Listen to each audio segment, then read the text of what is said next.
नमस्ते। इस वीडियो में हम देखेंगे कि कैसे ऑपरेशन थंडरबोल्ट के समय हुए अपने कमांडर की मौत का बदला इसराइल की खुफिया एजेंसी मोसाद PFPL नाम के पैलेस्टीन मिलिटेंट लीडर हद्दाद को मार कर लेती है।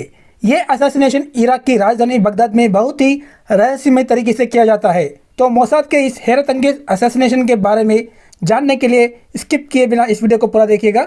अगर वीडियो पसंद आता है तो जरूर लाइक कीजिएगा और चैनल को अब तक आपने सब्सक्राइब नहीं किया है तो सब्सक्राइब कर दीजिएगा। 1978 जनवरी के महीने के दूसरे हफ्ते में पैलेस्टीन लड़ाका संगठन PFPL यानी कि popular front for the liberation of Palestine के लीडर वादी हड्डा इराक की राजधानी बगदाद में अपने घर में खाना खाते हैं। लेकिन खाना खाते ही उनको जोर से पेट दर्द होने लगता है और जोर का बुखार आ जाता है। उनकी भूख तो पूरी तरह खत्म हो जाती है और शीघ्र ही बड़े ही खतरनाक तरीके से उनका वजन 10 किलो से ज़्यादा घट जाता है। उन्हें फ़ौरन बगदाद में स्थित एक सरकारी अस्पताल में भर्ती किया जाता है। वहाँ उन पर कई तरह के टेस्ट किए जाते हैं।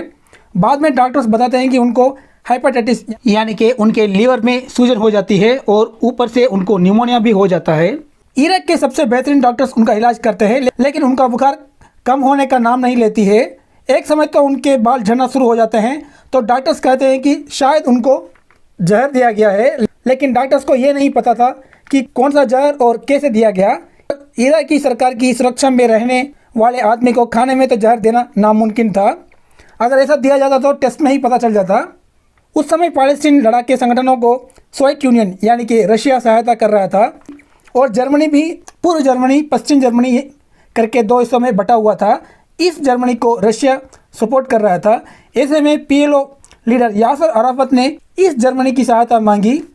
करीब 2 महीने बगदाद अस्पताल में रहने के बाद हद्दाद को इस जर्मनी ले जाया गया। वहां पर इस जर्मनी की सीक्रेट सर्विस स्टासी के एजेंट्स को जहां इलाज दिया जाता है, उसी अस्पताल में हद्दाद का भी इलाज शुरू हुआ।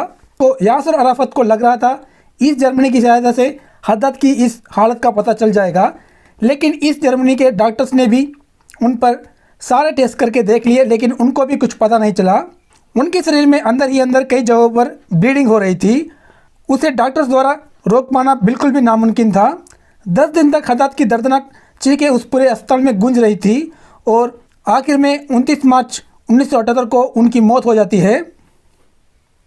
रिपोर्ट में उनकी मौत का कारण दिमाग में ब्लीडिंग और निमोनिया बताया जाता है।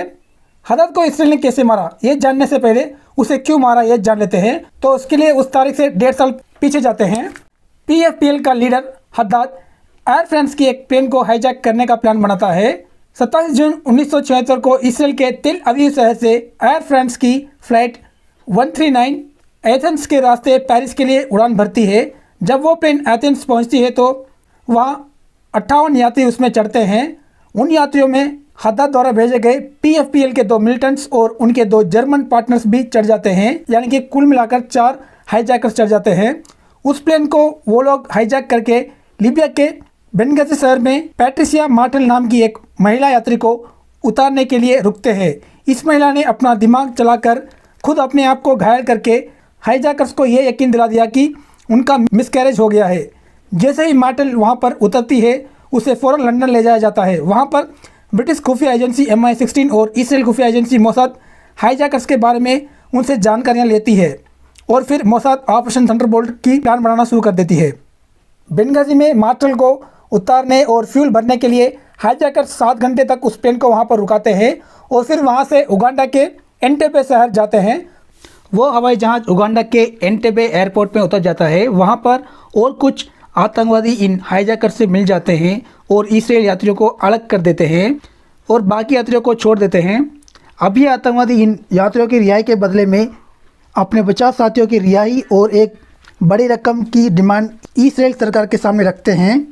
लेकिन इसराइल आतंकियों की डिमांड के सामने झुकने की बजाय उनसे लड़ने का फैसला करता है और ऑपरेशन थंडरबोल्ट को लॉन्च करके अपने 102 इसराइली हॉस्टेजेस को छुड़ा लेता है। लेकिन इस ऑपरेशन थंडरबोल्ट को लीड करने वाले लेफ्टिनेंट कर्नल योनाथन नेतन्याहू इस लड़ाई में मारे जाते हैं। ये वर्तमान के इसराइल प्रेसिडेंट बेंजामिन नेतन्याहू के बड़े भाई थे।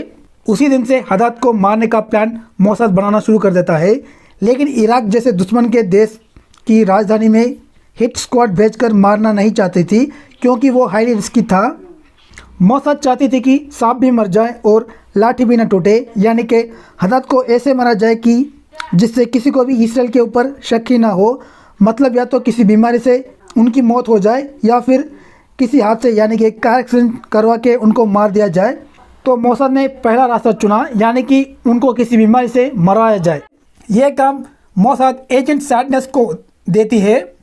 ये रहस्य एजेंट सैडनेस हदद बगदाद में जिस घर में रहते थे और उनका ऑफिस था, उन दोनों जगह पर इस एजेंट सैडनेस का आना जाना रहता था, यानी कि किसी को पता नहीं था कि ये इसराइल के एक एजेंट है। लेकिन मौका देखकर ये एजेंट सैडनेस ने हदद यूज़ कर रहे टूथपेस्ट की जगह Israel institute for biological research द्वारा बनाई गई एक रहस्य जहर से लेस दूसरा टूथपेस्ट रख दिया।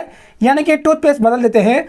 अब जब भी हदद ब्रश करता है तो टूथपेस्ट के सहारे थोड़ा थोड़ा जहर उसके म्यूकस मेम्ब्रेन के रास्ते उसकी खून में मिल जाता है।